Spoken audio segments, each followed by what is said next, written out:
Situated in the Churchtown part of Darley Dale, St Helens is a 12th century Grade II listed parish church. It contains a memorial window to the famous engineer, Sir Joseph Whitworth, who lived in the parish and is buried in the churchyard. Just beyond the church, I turned off right to follow a footpath across the fields towards Darley Bridge. Good morning. Today is Thursday the 18th of March 2021. And I just wanted to start in Churchtown there because I just think that church is lovely, St Helens. I've only been into the church in once, I think, in my life, long time ago, but I remember it was a nice little cosy pub. Hope to go there again in the not too distant future. But yeah, I'm just starting my walk now, but just before I began, I met Andy. Andy lives in Darley Dale, just around where I started, and yeah, it was nice to meet you, Andy. Andy was saying that he does a lot of walking in the area, and one of his regular walks is just walking along the track beside Peat Rail to Matlock, and he meets up with a friend there and they go off and walk in other areas around Matlock. So yeah, great to meet you, Andy.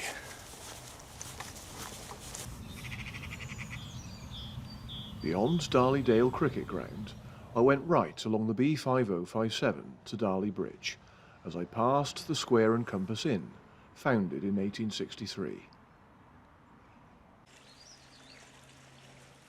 Set beside the banks of the River Derwent, Darley Bridge has a sheltered location in the bottom of the valley, protected from the elements by the impressive heights of Darley Hillside, Masson Hill and Stanton Moor. Access to Darley Bridge from the A6 is over this ancient bridge, which has both rounded and arched arches, and is one of the oldest to cross the Derwent. This is also the only crossing point of the Derwent between Matlock and Roseley. The Toad Hole Turnpike Road was laid in the late 18th century to make use of this crossing, with the former Turnpike Road running east across the moors to Chesterfield. On the far side of the bridge, I turned left along a gated road to Oker. In about 100 metres, I went right to follow a clear path across the fields.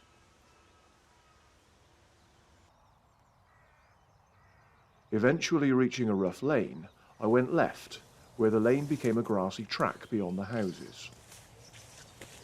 Bearing right along a narrow path, I began my ascent of Oker Hill.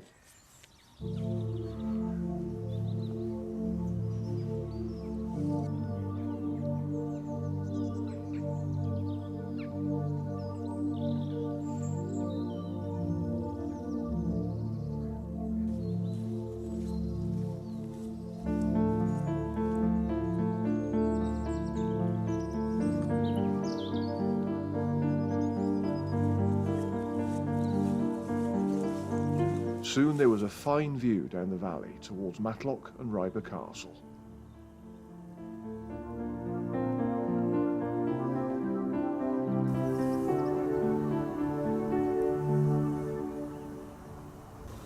That's my first view of Ryber today. Excellent. Okay, well, I'm going to slightly double back because I'm going to go up onto that ridge and I'm going to get to the summit of Oker Hill.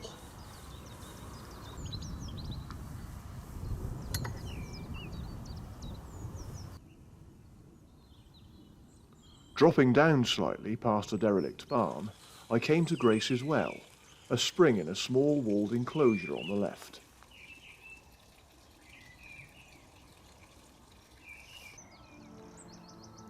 Opposite here, I took the path climbing onto the shoulder of Oker Hill. The route was very easy as I followed the path up the ridge towards the summit.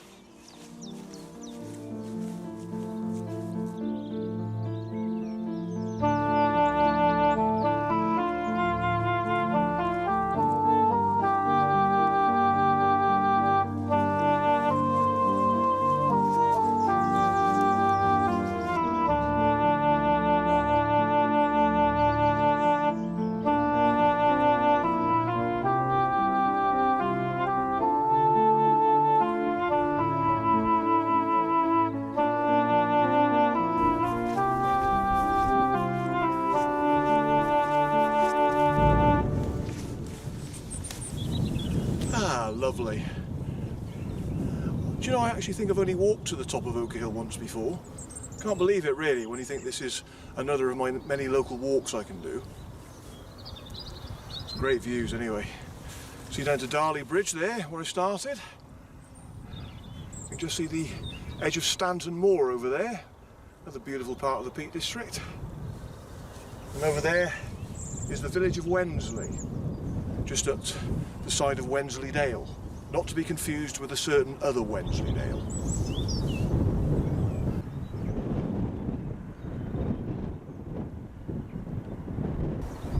Well, I could go down the other side of Oker Hill. That path will take me to Cross Green. But instead, I'm going to be retracing my steps back to Grace's Well, because the walk I'm doing today continues from there.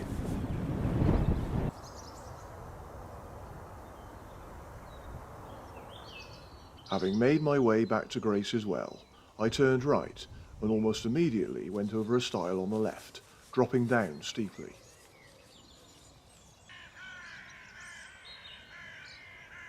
Descending across a field, I went through a gate to Aston Lane, along which I turned right to a T-junction. I was now in the pretty settlement of Oker.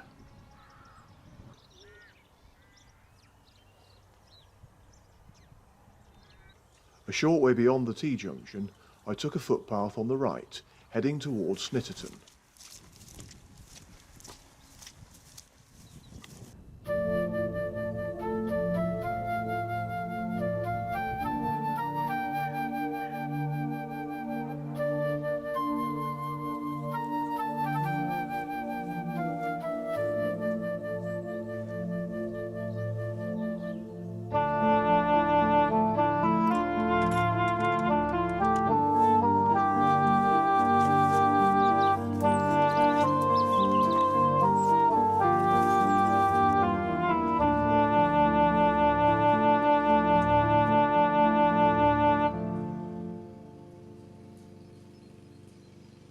My path led into the centre of Snitterton, where there is a bullring on the green, preserved by Derbyshire Archaeological Society in 1906.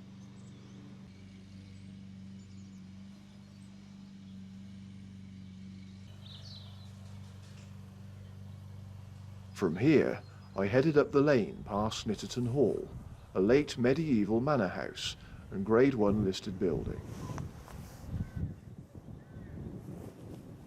Well, I finally decided to remove my coat because I was getting really warm. Can't believe it. Glorious now. Sun's out. Wasn't expecting this at all. Lovely. The forecast today was actually dry all day, but cloudy all day. So it's always hard to know what to wear this time of year, especially recently because we've had some really cold weather, which is what I'd expect for this time of year. And we've also had some really mild weather. So it's always better to take too many layers though, isn't it? Glorious. Can't complain at all.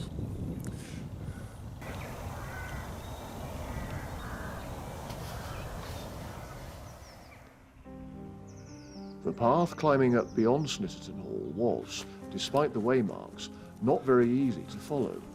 So this was where my OS Maps app came in very handy to keep me on the right route.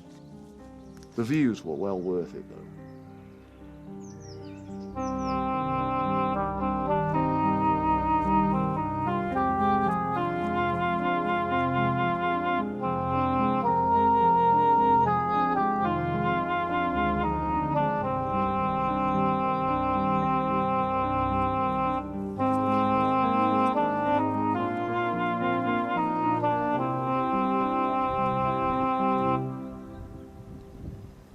Well, I just thought I'd admire the view again before I drop down into the dale, so I'll stop and have my lunch now.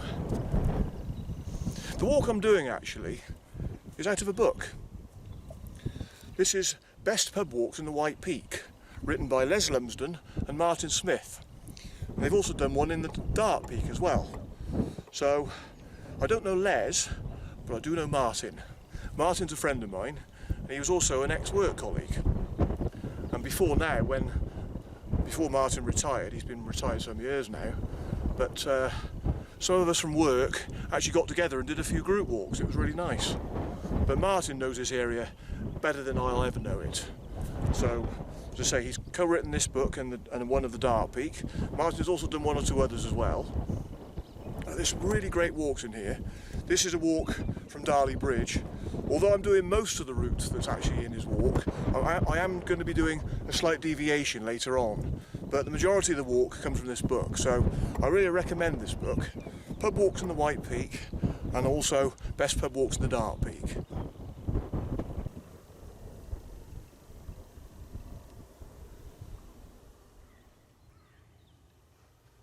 After lunch, I continued on as the path slowly descended again.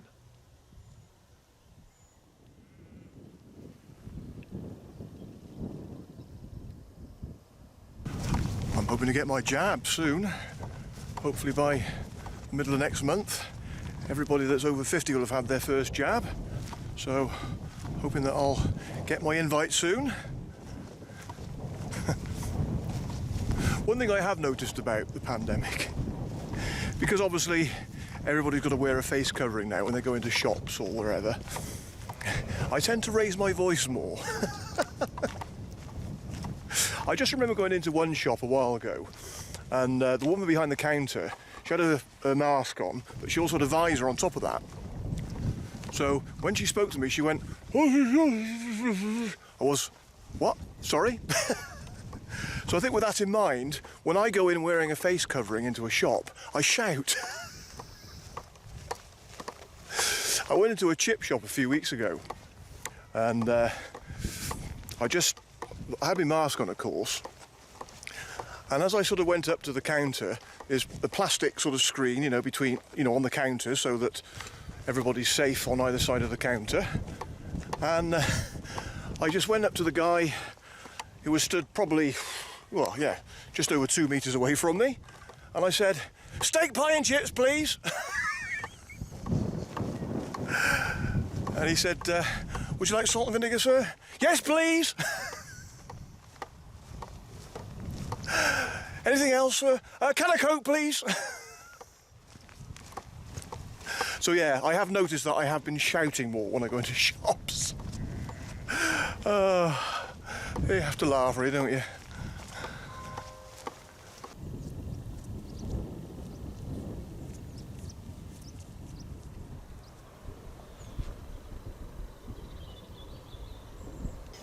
So I'm now approaching the village of Wensley.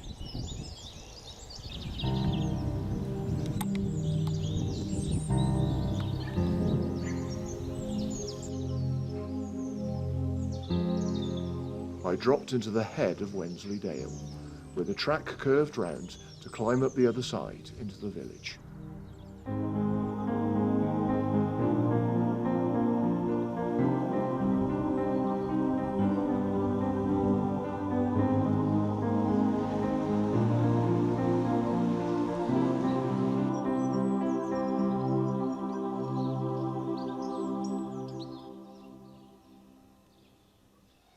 Wensley is a modest little village, clinging to the sides of the steep hill on the B5057 between Darley and Winster. It has a variety of buildings rich in character. The villagers in Wensley were employed in the lead mining industry in the fields around the village in the 18th and 19th centuries, after the London Lead Company obtained the mining rights in the 1720s.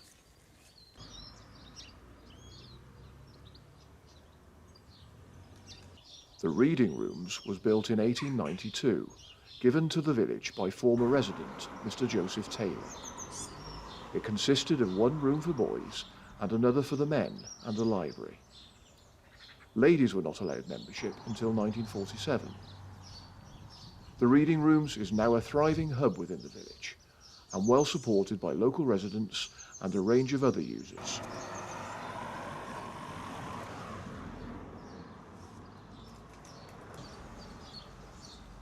I continued up the main road to the former Red Lion Inn.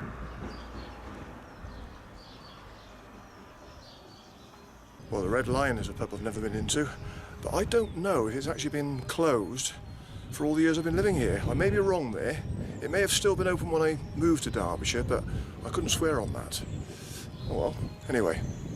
This is where I deviate from Les's and Martin's walk now, so I'm going to be taking a footpath just over here, because the reason I'm taking this deviation is because a friend of mine recently pointed out a point of interest which I've not seen before, so...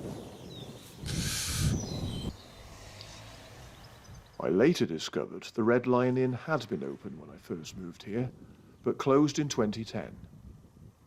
When it was open, the owners, who also ran the adjoining farm, would try to sell you a pint of milk rather than beer, or their speciality, Milligwyn, half milk, half Guinness.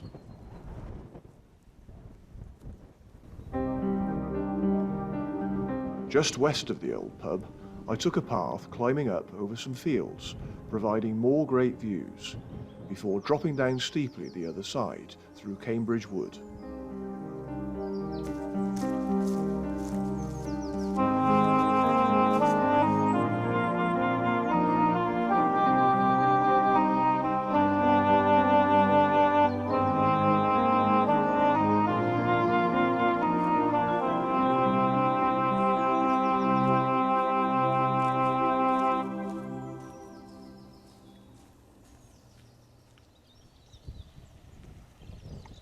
At the bottom, I came out into a wide open valley.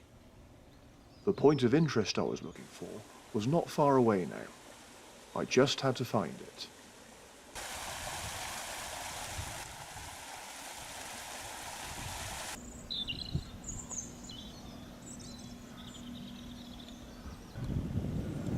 Okay, well, assuming I've come the right route, which I know I have, what I'm looking for, I think, should be up there.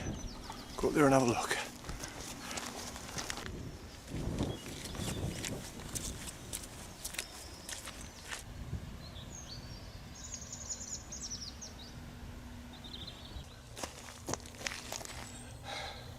Yep, I can just see it, just up there.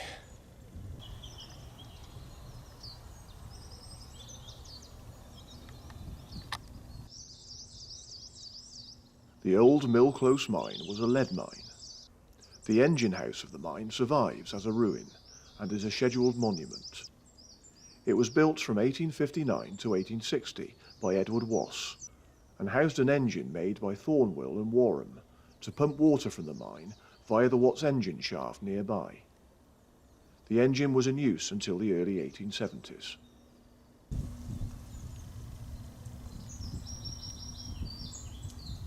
Ooh, wonder how far down that goes.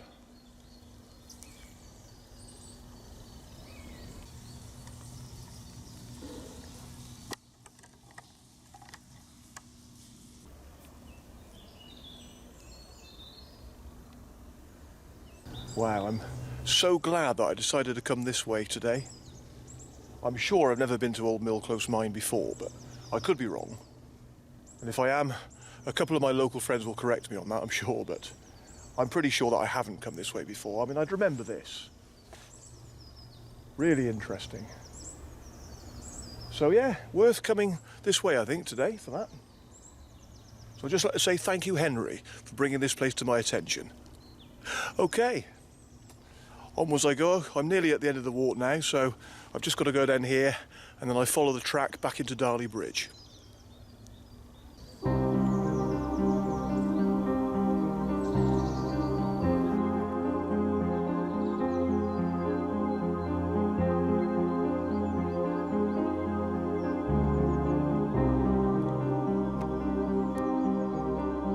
The track came out onto Oldfield Lane, so I walked along it as it slowly descended to where I began this morning. Okay, back in Darley Bridge, where I started today's walk. It's been great today. Really nice, as all my walks are.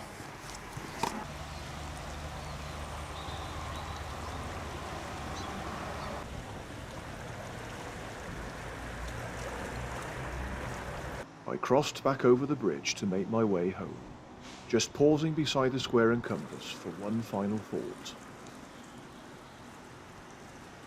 Square and Compass was another nice pub. Not been here for a long time, even before the pandemic, but I remember when I was living with my partner years ago, we did come here for meals a few times and it was really nice. So, again, another place I'm looking forward to visiting when the pandemic is over.